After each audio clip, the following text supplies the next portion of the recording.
কিন্তু ডিরেক্টলি কোনো শিল্পী অবস্থায় আমার মনে হয় রাজনীতিতে না জড়ানোই ভালো, না করাই ভালো। কারণ রাজনীতি করলে রাজনীতিটাই করা উচিত।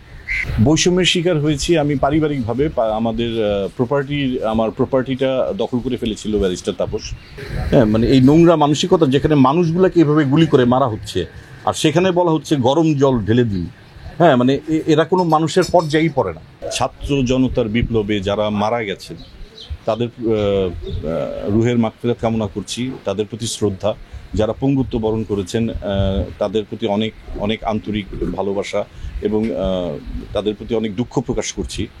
এবং আমি চাচ্ছি যে এই মানুষগুলোর প্রতি সরকারের উপদেষ্টা পরিষদ যারা আছে তারা আসলে তাদের পাশে দাঁড়ায়। আর সংস্কারের ব্যাপারে অবশ্যই সংস্কার আমি চাই, কারণ এই 15 বছরে যে ক্ষতিটা আমাদের হয়ে গেছে সেখানে আসলে আমূল একটা সংস্কার প্রয়োজন। এবং এই চলচ্চিত্রে তো অবশ্যই, শুধু চলচ্চিত্রে না, আমাদের বিটিভি বলেন, আমাদের বলেন, কি বলেন, আমাদের রেডিও বলেন, হ্যাঁ, আমাদের এই সবগুলাতেই সংস্কার প্রয়োজন। বৈষম্যের শিকার হয়েছি আমি পারিবারিকভাবে। আমার প্রপার্টিটা দখল করে ফেলেছিল ব্যারিস্টার তাপস।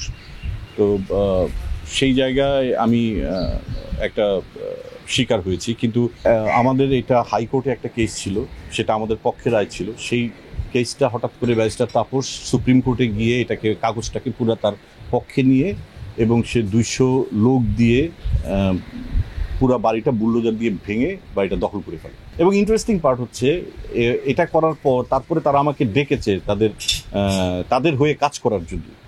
তখনও আমি মানে কিছু বলতে পারিনি যে আমার বাড়িটাও দখল করে ফেললেন, আবার আমাকে দিয়ে কাজও করাচ্ছেন, মানে কাজও করাতে চাচ্ছেন, মানে কি আসলে মানে কি অন্যায় আমি আপনাদের সঙ্গে করেছি। কাজের বেলায় ফাঁকে ফাঁকে কাজ করেছি, কিন্তু সেইভাবে যারা যে ভালো কাজ যে ওটিটি বলেন, তারপর বলেন, সেগুলো থেকে আমাকে কখনোই ডাকে নাই। কি কারণে ডাকে নাই বা বৈষম্যের শিকার কিনা, কারণ এরকমভাবে তো আর কেউ বলে না যে আপনাকে ডাকছি না কারণ আপনি আসলে আমাদের মানসিকতার লোক না। আমাকে ডাকে নাই, আমার কাজও হয়নি, তো আমার কোনো আফসোস নেই। কিন্তু যেটা হচ্ছে যে কাজের সুযোগ সবাইকেই দেওয়া উচিত, আর যারা রিকগনাইজ তাদের তো অবশ্যই কাজের সুযোগ দেওয়া উচিত। কিন্তু ডিরেক্টলি কোনো শিল্পী অবস্থায় আমার মনে হয় রাজনীতিতে না জড়ানোই ভালো, না করাই ভালো। কারণ রাজনীতি করলে রাজনীতিটাই করা উচিত। আর অভিনয় করলে বা যে কাজটা সে করবে, আমার মনে হয় অভিনয়টা নিয়েই ব্যস্ত থাকা উচিত। আর আমার ভেতরে তো একটা মত থাকতে পারেই, আমি যে কোনো একটা দলকে সাপোর্ট করতে পারি, এটা আমার ভেতরের ব্যাপার। কিন্তু আমি যখন অভিনয় করব, আমার মনে হয় আমার অভিনয়টাই মন দিয়ে করা উচিত। নাহলে আমার মনে হয় যে অভিনয়ের প্রতি আমার বিট্রে করা হবে, অথবা আমি একটা বেনিফিট নেওয়ার চেষ্টা করছি। আলো আসবে গ্রুপে আমিও ছিলাম যখন এই ধরনের কথাবার্তা হচ্ছিল, তখন আমার একটা স্টেটমেন্ট ছিল যেটা এই আন্দোলনের পক্ষে এবং এই আন্দোলন যারা থামাতে চাচ্ছিল যে দলটি, তাদের বিপক্ষে। একজন দেখলাম আমি ফেসবুকে দেওয়ার পরে এটা নিয়ে ছবি দিয়ে দিয়েছিল ডিরেক্টর রাজিবুল ইসলাম রাজীব। তো তখন আমি ভাবলাম যে খুবই নোংরা মানসিকতার মানুষ, এবং এই গ্রুপটাতে যারা আছে প্রত্যেকেই নোংরা।